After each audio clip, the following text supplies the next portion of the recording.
Hi, this is Coach B here at HealthFit, and today we're going to cover our second part of the series of recovery. In the first part, we talked about the three pillars of recovery, which were nutrition, training, and lifestyle. So if you want to know a little bit more about it, please go back and take a look at that first one.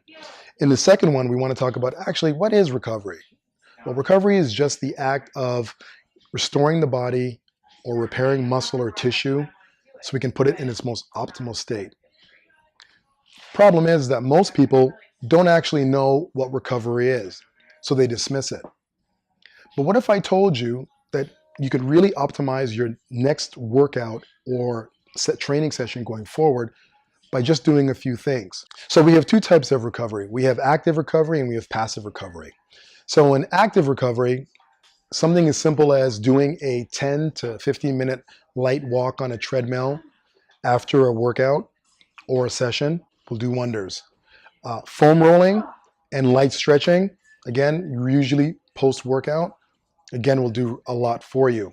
If you have more time, going for a walk outside or swimming is also a really, really good way to recover.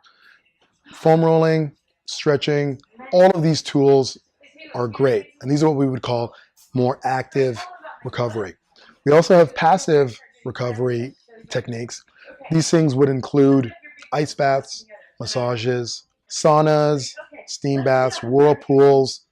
Any of those techniques in combination with some of those active techniques that we're talking about will really work well with moving your program and optimizing your next workouts going forward.